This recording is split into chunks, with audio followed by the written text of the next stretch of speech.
बच्चों, मेरा नाम है अजय ओझा और आज से हम क्लास 12 का हिंदी मीडियम का स्पेशल बैच स्टार्ट करने जा रहे हैं। और क्लास 12 में जो आपका पहला चैप्टर है वो है आपका ठोस अवस्था। ठीक है, आज हम ठोस अवस्था को पढ़ेंगे, अच्छे से पढ़ेंगे, एक एक सारी बातें हम क्लियर करते हुए जाएंगे। इस क्लास के एंड तक आपको कहीं भी कोई भी डाउट आपके दिमाग में नहीं रहेगा। अगर फिर भी आपको डाउट आता है तो आप कमेंट बॉक्स में डालकर आप हमसे पूछ सकते हैं। ठीक है, स्टार्ट करते हैं। चलो, ठोस अवस्था को अगर मैं इस चैप्टर की बात करूं तो आपने कक्षा 11वीं में एक चैप्टर पढ़ा था पहला, उसमें आपने पदार्थ की अवस्थाएं पढ़ी थी। ठीक है ना। अब पदार्थ किसको बोलते हैं कि वो कोई भी वस्तु जिसका थोड़ा बहुत क्या हो, द्रव्यमान हो, और वो थोड़ा बहुत क्या करता हो, जगह को कवर करता हो। यानी जैसे ये मार्कर है, अब इसका थोड़ा बहुत वजन होगा और ये थोड़ा बहुत एरिया को भी क्या कर रहा है भाई, घेर रहा है। तो ये क्या हो गया हमारे लिए एक पदार्थ। और आपने इस तरीके से पदार्थ की कितनी अवस्थाएं पढ़ी थी? 3 अवस्था पढ़ी थी। पदार्थ की आपने अवस्था की अगर हम बात करें तो पदार्थ की आपने 3 अवस्था पढ़ी थी। नंबर 1 अगर हम बोले तो ठोस अवस्था, दूसरी हम बात करें तो द्रव अवस्था, और तीसरी की अगर हम बात करें तो गैसीय अवस्था। ठीक है। और वैसे अगर मैं आपको बताना चाहूं तो लगभग वर्तमान में 18 पदार्थ की अवस्थाएं ज्ञात कर ली गई हैं। ठीक है। एक और मुख्यतः अब जोड़ दी गई है जिसको बोलते हैं प्लाज्मा अवस्था। ठीक है, एक एक करके हम सारी बातों को समझते हैं। ठीक है, देखो ठोस कुछ इस तरीके से इसमें अवयवी कण व्यवस्थित होते हैं।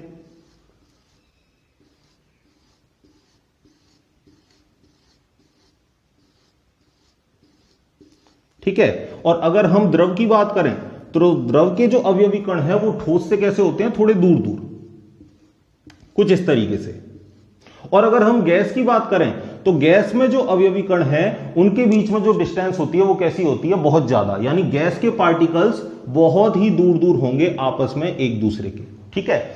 और अगर प्लाज्मा स्टेट की मैं बात करूं तो देखो प्लाज्मा स्टेट में क्या होता है, जैसे आपने ठोस लिया, ठोस को आपने थोड़ा सा टेम्परेचर दिया तो वो क्या हो जाएगा, द्रव में बदल जाएगा। ठीक है ना। और द्रव को आपने और गर्म किया तो द्रव किस में बदल जाएगा, गैस में बदल जाएगा। और अगर गैस को आपने और ताप देना स्टार्ट किया और आप इसको ताप देते जा रहे हो, ताप बढ़ाते जा रहे हो, बढ़ाते जा रहे हो, तो एक कंडीशन ऐसी आएगी कि इनके परमाणुओं में से क्या होगा, इलेक्ट्रॉनों का निष्कासन हो जाएगा। यानी पॉजिटिव चार्ज अलग और इलेक्ट्रॉन आपके अलग हो जाएंगे। इस कंडीशन को जो अपन बोलते हैं वो क्या बोलते हैं, प्लाज्मा अवस्था। ठीक है। एक बात अपन और करते हैं, हमने वहां पर पढ़ा था कि जो ठोस है, द्रव है और गैस है, इनको हमने 2 कैटेगरी पर हमने क्या किया था, इनको वर्गीकृत किया था।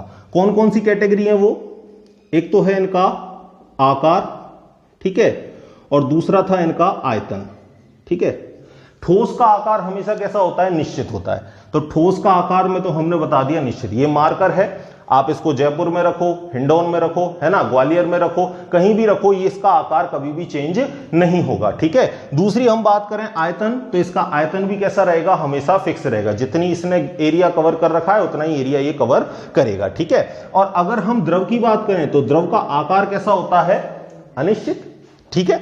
और इसका आयतन कैसा होता है, निश्चित। समझो इसको कैसे। ठीक है। जैसे मैंने पानी लिया 1 लीटर और पानी को आपने किस में डाल दिया, जग में डाल दिया, तो पानी किसका आकार ले लेगा भाई, जग का आकार ले लेगा, है ना। और पानी को आप अगर बाल्टी में डाल दोगे तो वो किसका आकार ले लेगा, बाल्टी का आकार ले लेगा। और अगर पानी को आपने किसी तपेली में डाल दिया तो पानी किसका आकार ले लेगा, तपेली का आकार ले लेगा। कहने का मतलब जैसा जैसा आप पात्र लेते जा रहे हो वैसा वैसा क्या होता जा रहा है, उसका आकार बदलता जा रहा है। लेकिन आयतन उसका फिक्स है।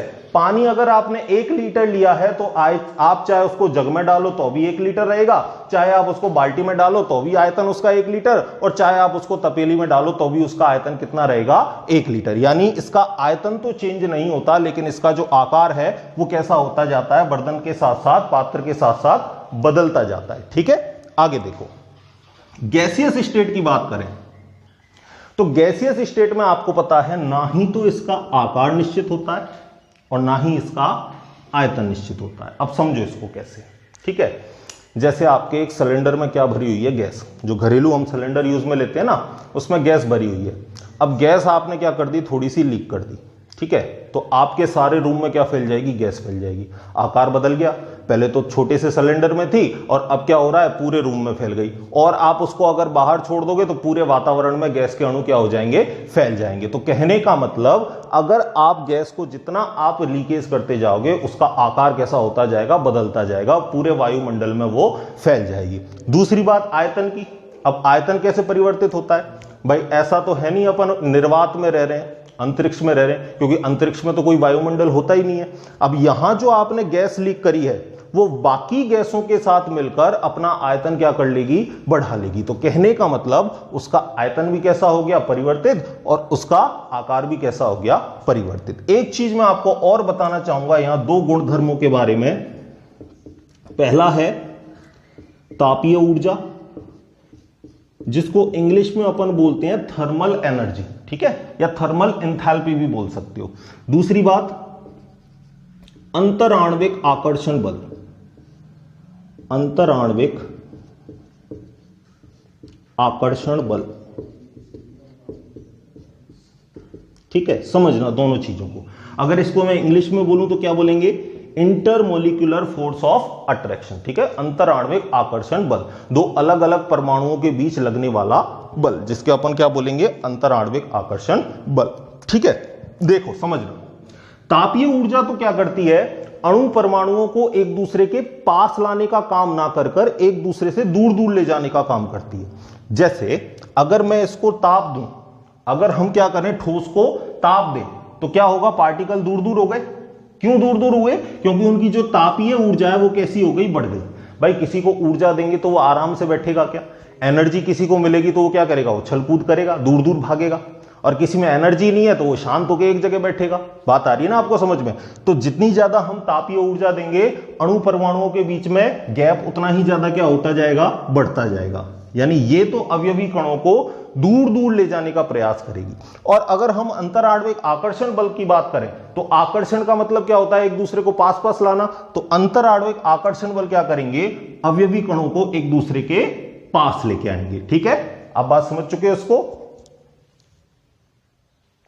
आप इसको एक बार लिख लो, फिर हम अब इस सिर्फ ठोस अवस्था की बात करते हैं। ऐसा नहीं कि हम डायरेक्ट आ गए ना, मैंने आपको पूरी रूपरेखा बता दी कि ठोस अवस्था की स्टार्टिंग कहां से हुई। अब हम बात करेंगे सिर्फ और सिर्फ किसकी, ठोस अवस्था की। तो आप इसको एक बार लिख लीजिए। तो अब हम समझ चुके हैं ठोस पदार्थ हम किसको कहेंगे, कि ऐसे पदार्थ जिनके आकार और आयतन दोनों कैसे हों, निश्चित हों, ऐसे पदार्थों को हम क्या कहेंगे, ठोस पदार्थ, ठीक है। तो अब हम समझते हैं ठोस पदार्थों को हम कैसे पहचानेंगे, इनकी क्या क्या विशेषताएं होती हैं, ठीक है, उनको देखते हैं एक एक करके। देखो सबसे पहली विशेषता, ठोस पदार्थ दृढ़ होते हैं, दृढ़ और कठोर, कठोर समझ रहे हो ना आप, और इनके आकार, आयतन और द्रव्यमान तीनों के तीनों कैसे होते हैं, निश्चित होते हैं। दूसरा कैरेक्टर देखो, इनमें अंतराण्विक दूरियां कम और अंतराण्विक आकर्षण बल कैसे होते हैं, प्रबल होते हैं। यानी जो अवयवी कण थे, जो अणु परमाणु और आयन थे, उनके बीच में जो डिस्टेंस था, जो दूरियां थी, उन दूरियों को तो हमने क्या बोला, अंतराण्विक दूरियां। तो आपको पता है कि इनके अवयवी कण कैसे हैं, बिल्कुल एक दूसरे के पास पास। तो इनके बीच में गैप कैसा है भाई, कम। तो हम कह सकते हैं इनके बीच में जो अंतराण्विक जो दूरियां हैं वो तो कैसी हैं, कम। और जब दूरियां कम होंगी तो आकर्षण कैसा होगा, प्रबल। अरे भाई इसके बीच में अगर मैं इसकी बात करूं तो ये बहुत प्रबल आकर्षण से आकर्षित कर रहा होगा, सेम टू सेम ये वाला भी इसको प्रबल आकर्षण से क्या कर रहा होगा, आकर्षित, क्योंकि बिल्कुल पास है ना। तो बिल्कुल पास है तो आकर्षण कैसा होगा, ज्यादा होगा, ठीक है। तो अगला पॉइंट देखो, ये कठोर तथा असंपीड्य होते हैं। असंपीड्य का मतलब जिसको आप दाब के द्वारा उसके आकार को परिवर्तित ना कर सको। तो ठोस को अगर आप दबाओगे तो उन पर कोई फर्क नहीं पड़ेगा, यानी उनमें संपीड्यता का गुण बहुत सबसे ज्यादा कैसा होता है, कम होता है, ठीक है। और संपीड्यता का गुण अगर मैं बोलूं सबसे ज्यादा किसमें होता है, तो सबसे ज्यादा किसमें होता है, गैस में। अरे भाई गैस को आप कंप्रेस करो, दबाव डालो, तो उसको छोटे से सिलेंडर में भी आप भर सकते हो ना। तो गैसों में तो संपीड्यता का गुण सबसे ज्यादा होता है और जो ठोस हैं उनमें संपीड्यता का गुण सबसे कम होता है। अगला देखो, ठोसों के अवयवी कणों की स्वतंत्र गति नहीं होती है। ये केवल क्या कर सकते हैं, कंपन कर सकते हैं, केवल वाइब्रेशन कर सकते हैं, ठीक है। अब जैसे देखो, जैसे गैस के पार्टिकल हैं, गैस के कण है। तो गैस के कण तो आपको पता है कि रूम में सब जगह क्या हो सकते हैं, फैल सकते हैं, स्वतंत्र गति कर सकते हैं। लेकिन ठोस में ऐसा नहीं होता। जैसे ये दीवार है, इस दीवार में मैं मुक्का मारूं तो मुक्का मारने से क्या होगा, केवल यहां पर जो वाइब्रेशन आएगा, केवल दीवार में क्या आएगा, वाइब्रेशन आएगा। यानी इसके जो कण हैं, ठोस पदार्थ के जो कण हैं, उनमें केवल क्या हुआ, कंपन हुआ। ठीक है, तो हम कह सकते हैं कि ठोस पदार्थों के कणों की स्वतंत्र गति नहीं होती। ठोस पदार्थों की निश्चित ज्यामिति होने के कारण ये केवल और केवल क्या कर सकते हैं, कंपन प्रदर्शित कर सकते हैं। अगला पॉइंट देखो, इनके गलनांक और क्वथनांक के मान उच्च होते हैं। गलनांक आप जानते हो, गलनांक का मतलब सॉलिड को आप वो टेम्परेचर दो जिस पर वो क्या हो जाए, गल जाए, मेल्ट हो जाए। ठीक है, और क्वथनांक लिक्विड के लिए आप यूज करते हो कि लिक्विड को टेम्परेचर आप दो जिस पर वो क्या कर जाए, बॉयल कर जाए, उबलने लग जाए। हालांकि एक डेफिनेशन मैं आपको और दूंगा जिसकी बात करेंगे हम किसमें, सॉल्यूशन विलियन वाले चैप्टर में। ठीक है, चलो अगला देखो, इनमें विसरण का गुण प्राय कैसा पाया जाता है, कम पाया जाता है। विसरण का गुण का मतलब द्रवों का प्रवाह, द्रवों का फैलना। तो ठोस पदार्थ है तो इनमें जो द्रवों का प्रवाह है वो कैसा होगा, सबसे कम होगा। ठीक है, क्योंकि द्रव और गैस, गैस तो आराम से फैल सकती है, विसरित हो सकती है। जैसे आपने स्प्रे देखा है, ट्यूब लगाते हैं ना अपन, तो स्प्रे अपन थोड़ा सा उसको दबाते हैं तो वो क्या हो जाती है, आसानी से फैल जाती है। इस तरीके से सॉलिड में गुण नहीं मिलता, सबसे ज्यादा किसमें मिलता है, गैस में मिलता है। ठोस अवस्था में ये गुण सबसे कम होता है। ठीक है, जब ठोस पदार्थों को आप गला दोगे तो गलित अवस्था में उनका थोड़ा बहुत क्या हो सकता है, विसरण हो सकता है। बाकी अगर वो बिल्कुल एक्चुअल ठोस है तो इसमें विसरण का गुण सबसे कैसा होगा, कम होगा। ठीक है, अगला कैरेक्टर मैं आपको बता चुका हूं, इनकी तापीय ऊर्जा कैसी होती है, कम होती है। क्योंकि तापीय ऊर्जा किसका काम करती है, पार्टिकल्स को, अवयवी कणों को दूर दूर ले जाने का। लेकिन ठोस पदार्थ में अवयवी कण कैसे होते हैं, पास पास। तो पास पास होने की वजह से इनकी जो तापीय ऊर्जा है वो कैसी होती है, कम होती है। आप इनका एक बार स्क्रीनशॉट ले लो, फिर हम आगे की बात करते हैं। तो लिख लिया आपने, अब हम बात करते हैं ठोसों के प्रकार की। ठीक है, तो अगली हमारी हेडिंग है ठोसों के प्रकार। ठोसों के प्रकार। ठीक है, तो ठोसों को जो मुख्यतः बांटा गया वो कितने भागों में बांटा गया, दो भागों में। ठीक है, जिनको हमने क्या बोला, क्रिस्टलीय ठोस और अक्रिस्टलीय ठोस। तो ठोस को हमने दो भागों में वर्गीकृत कर लिया। पहले को हमने बोला क्रिस्टलीय ठोस,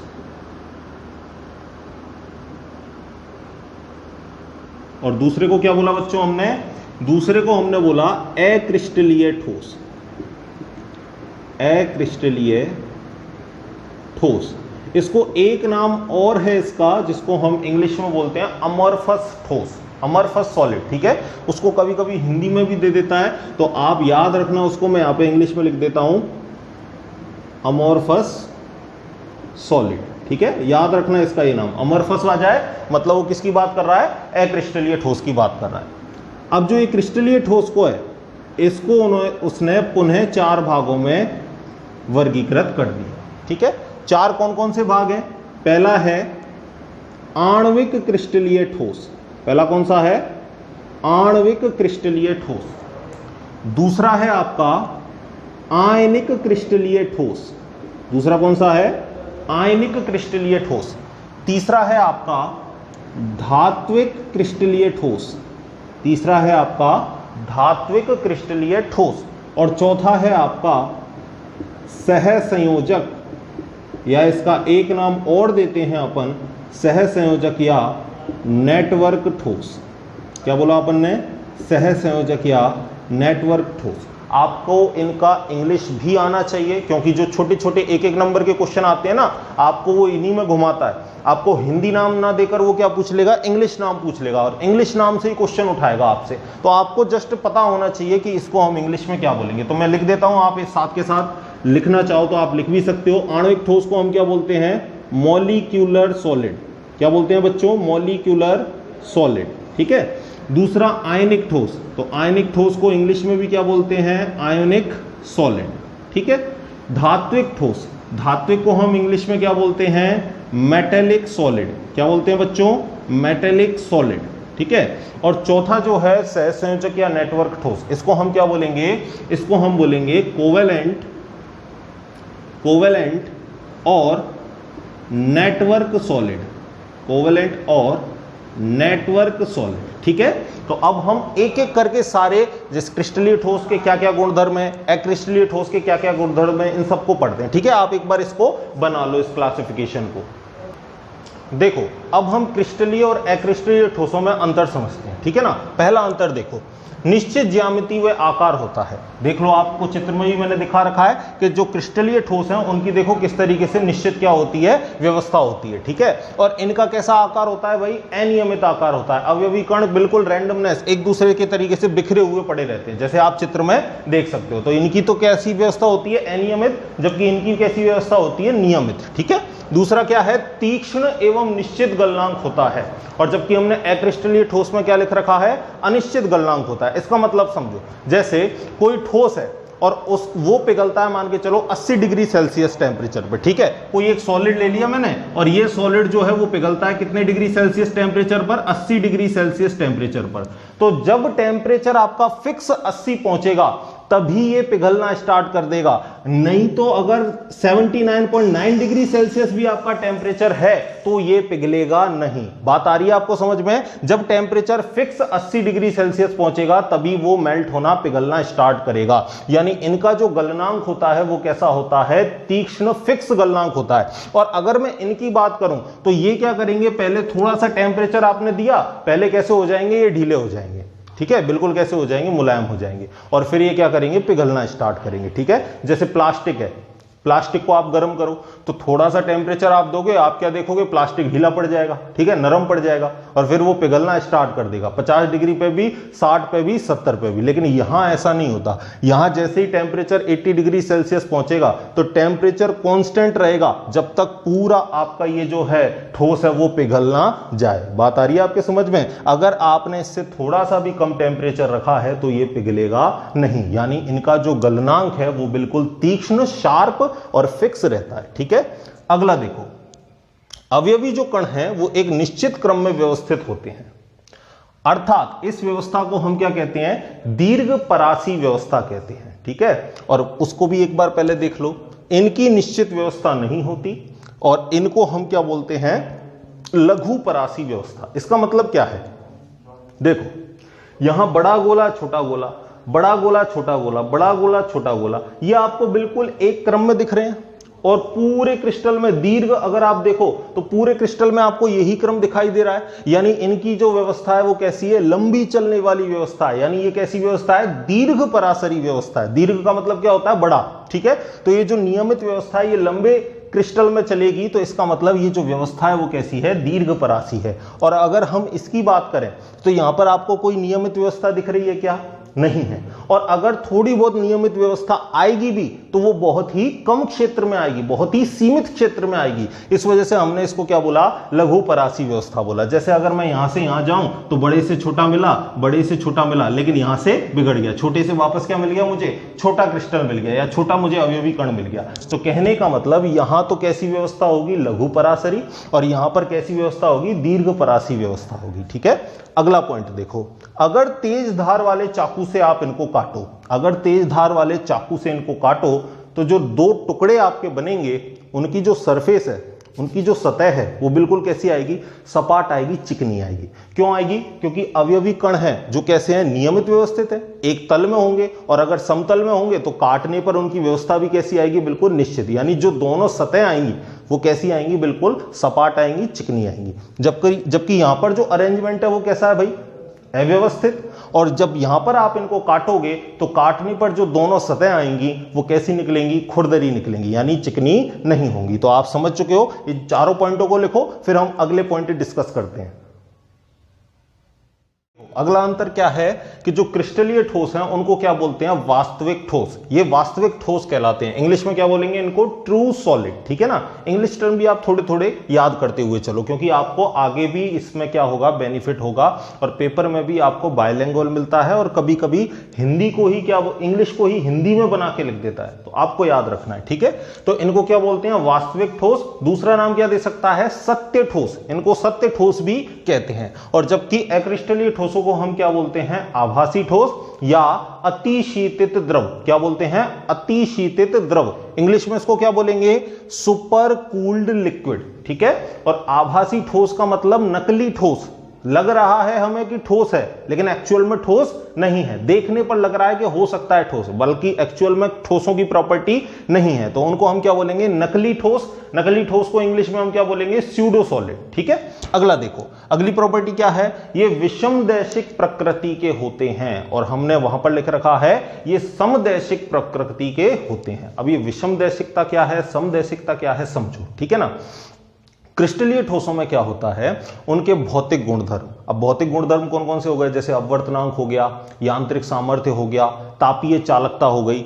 इन सब के मान क्या होते हैं, जब आप एक क्रिस्टल में एक दिशा से दूसरी दिशा में जाते हो तो दिशाएं बदलने पर मान बदल जाते हैं। क्या बोला मैंने, एक बार दोबारा से सुनो। क्रिस्टलीय ठोसों के भौतिक गुणधर्म के मान, जैसे अपवर्तनांक हो गया, यांत्रिक सामर्थ्य हो गया, तापीय चालकता हो गई, इनके मान जो है वो दिशा बदलने पर बदल जाते हैं। इस गुणधर्म को हम क्या बोलते हैं, विषमदैशिकता। और अगर डायरेक्शन बदलने पर, दिशाओं के बदलने पर मान परिवर्तित ना हो, मान कैसे रहें, समान रहें, तो इस गुणधर्म को हम क्या बोलेंगे, समदैशिकता बोलेंगे। अब इसको और समझो, इस डायग्राम से समझो। जैसे ये क्रिस्टलीय ठोस है, अब मान क्यों परिवर्तित हुई ये मैं आपको बताता हूं। ठीक है, पहले एक डायरेक्शन में जाएंगे, फिर उसके बाद हम उसकी दूसरी डायरेक्शन में जाएंगे। ठीक है, पहली डायरेक्शन देखो, पहला हम गए यहां पर, देखो पहले हम एक डायरेक्शन चूज कर लेते हैं कि सपोज हम ए से गए बी पॉइंट पर। ठीक है, ये ए से हम गए बी पॉइंट पर, ये पॉइंट हमने ए बना दिया, ये पॉइंट हमने बी बना दिया। ठीक है, तो देखो आप जब आप ए से बी पर गए तो इसके साइड देखो छोटा छोटा छोटा छोटा अवयवी कण आया, और इसके इधर साइड अगर आपने देखा तो बड़ा बड़ा बड़ा बड़ा वाला अवयवी कण अणु परमाणु आया। ठीक है, अब क्या करते हैं, हम डायरेक्शन बदल देते हैं। अब हम सी से कहां गए, डी डायरेक्शन में गए। ये सी डायरेक्शन से हम कहां गए, सी से पॉइंट डी पर गए। दिशा बदल दी हमने, तो दिशा बदल दी तो एटम्स का अरेंजमेंट बदल गया, अवयवी कणों की क्या बदल गई, स्थितियां बदल गई। देखो कैसे बदली, यहां तो हमें छोटा गोला छोटा गोला छोटा गोला छोटा गोला मिल रहा था, यहां हमें बड़ा बड़ा बड़ा बड़ा मिल रहा था, लेकिन जैसे ही हम सी से डी डायरेक्शन में गए तो देखो बड़ा गोला छोटा गोला, बड़ा गोला छोटा गोला, बड़ा गोला छोटा गोला, बदल गई व्यवस्था। अवयवी कणों की व्यवस्था बदल जाने से मान भी कैसे हो जाते हैं, बदल जाते हैं। अरे भाई कणों की व्यवस्था बदल गई तो मान भी कैसे हो जाएंगे, मान भी बदल जाएंगे। इस वजह से क्रिस्टलीय ठोसों में क्या होती है, विषमदैशिकता पाई जाती है।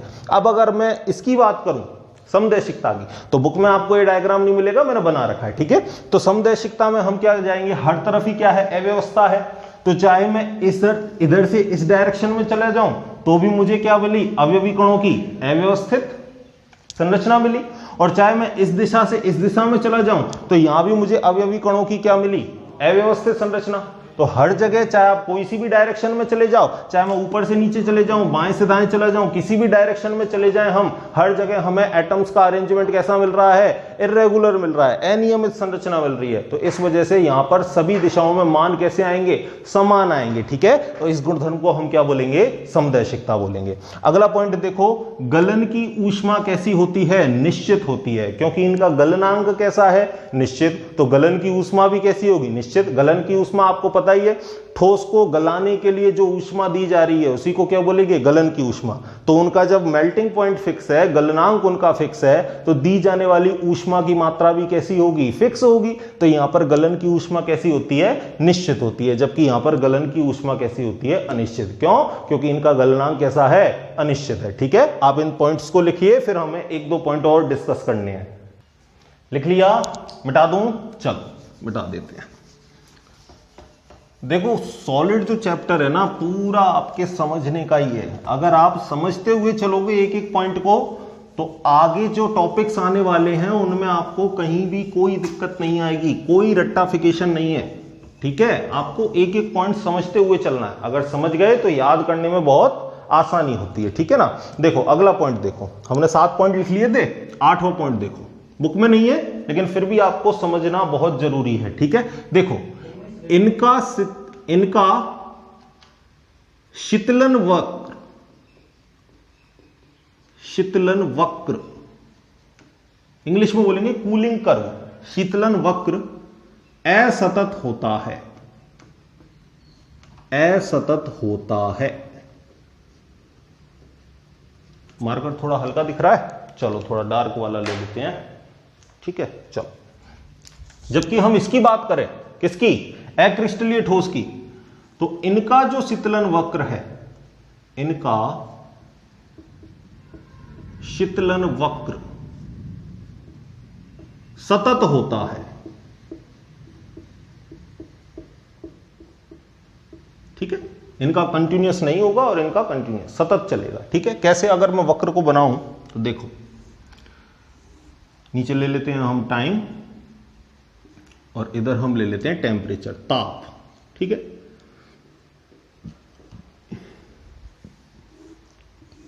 शीतलन का मतलब क्या है, ठंडा कर रहे हो आप, ठीक है। क्या कर रहे हो, आपने एक ठोस को पिघलाया है, पिघलाकर आपने उसकी गलित अवस्था बनाई है और उसके बाद आप क्या कर रहे हो, उसको ठंडा कर रहे हो। तो ठंडा करने पर जो चेंजेस आ रहा है उसका हम ग्राफ बना रहे हैं, ठीक है। तो देखो, एक ठोस था, आपने उसको ठंडा किया, मान के चलो बर्फ ही ले लेते हैं, ठीक है। भाप हो गई, बर्फ को हमने गर्म किया होगा, पानी बना होगा, पानी को और गर्म किया होगा, भाप बनी होगी। तो यहां हम जल वाष्प ले लेते हैं, ठीक है। ये हमारी रही जल वाष्प, ठीक है। तो आपको पता है कि भाप कितने डिग्री सेल्सियस टेम्परेचर पर बन जाएगी, 100 डिग्री सेल्सियस पर, क्योंकि 100 डिग्री सेल्सियस पर पानी उबल जाता है, तो उबलने के बाद उसकी क्या बन जाएंगी, भाप बन जाएंगी, ठीक है। तो 100 डिग्री सेल्सियस पर पानी क्या बन गया होगा भाई, भाप बन गया होगा, वेपर। तो मैं यहां लिख देता हूं H2O किस कंडीशन में होगा, यहां गैसियस कंडीशन में, ठीक है। और पानी उबलता भी कितने टेम्परेचर पर है भाई, 100 डिग्री सेल्सियस पर। तो यहां पर मैं ये भी लिख सकता हूं क्या, कि 100 डिग्री सेल्सियस पर जो लिक्विड है, H2O जो लिक्विड है, वो उबल रहा होगा। यानी इस पॉइंट से लेकर इस पॉइंट के बीच में क्या व्यवस्था आ गई होगी, साम्य अवस्था की कंडीशन आ गई होगी। यानी यहां जो गैसियस स्टेट है, जो गैसियस अवस्था है और जो द्रवीय अवस्था है, दोनों के बीच में क्या आ गया है, साम्य आ गया है, ठीक है। यानी यहां पर जो लिक्विड है वो धीरे धीरे किस में कन्वर्ट हो रहा होगा, गैस में कन्वर्ट हो रहा होगा, अगर आप उसको गर्म कर रहे हो। और अगर आप उसको ठंडा कर रहे हो तो जो गैस है वो धीरे धीरे किस में कन्वर्ट हो रही होगी, लिक्विड में कन्वर्ट हो रही होगी, ठीक है। फिर उसके बाद हमने क्या किया, ठंडा किया और ठंडा किया। ठंडा करते करते करते करते हम आ गए कितने टेम्परेचर पर, 0 डिग्री सेल्सियस पर। कितने पर आ गए भाई, 0 डिग्री सेल्सियस पर। तो 0 डिग्री सेल्सियस पर क्या होगा, H2O लिक्विड धीरे धीरे किस में बदलना स्टार्ट करेगी भाई, किस में बदलना स्टार्ट करेगी, बर्फ बनने लगेगी। और बर्फ का मतलब H2O किस कंडीशन में आ जाएगा, सॉलिड कंडीशन में, बर्फ बन जाएगी। तो यहां पर तो ये क्या था, लिक्विड था, यहां पर तो ये लिक्विड था भाई, और लेकिन यहां इस पॉइंट पर आते आते ये कैसा बन चुका है, अब बिल्कुल सॉलिड बन चुका है, बिल्कुल क्या बन गई है, इसकी आइस बन गई है, बर्फ बन गई है, ठीक है। तो यहां 0 डिग्री सेल्सियस पर H2O पानी में था और यहां 0 डिग्री सेल्सियस पर धीरे धीरे H2O किस में आ गया, सॉलिड में आ गया, यानी किस में आ गया, ठोसी अवस्था में आ गया। तो देखो यहां लिक्विड और सॉलिड के बीच में, यानी द्रव और गैस के बीच में क्या आ चुका है, साम्य आ चुका है। यानी साम्य का मतलब वही अभी जो मैंने ऊपर वाली कंडीशन आपको बताई, ठीक है। तो यहां अगर आप इस ग्राफ को देखोगे तो ये ग्राफ आपको सतत लग रहा है क्या, नहीं लग रहा, टेढ़ा मेढ़ा है ना, पहले इधर गया इधर गया इधर गया, एक स्ट्रेट लाइन तो नहीं आई। तो कहने का मतलब इसका जो शीतलन वक्र आएगा वो कैसा आएगा, असतत आएगा, ठीक है ना। और यहां पर कैसा आएगा, यहां पर तो कोई इक्विलिब्रियम, कोई साम्य अवस्था वाली कंडीशन है नहीं। यहां जैसे ही आप ठंडा करोगे तो धीरे धीरे क्या होता जाएगा, जमता जाएगा, ठंडा होता जाएगा, कोई दिक्कत वाली बात नहीं होगी। और यहां शीतलन वक्र कैसा आएगा भाई, सतत आएगा, ठीक है। बात आ गई समझ में आपको। अब इसके कुछ अपन एग्जाम्पल और लिख लेते हैं, ठीक है। चलो नीचे वाला ये ग्राफ मिटा देते हैं।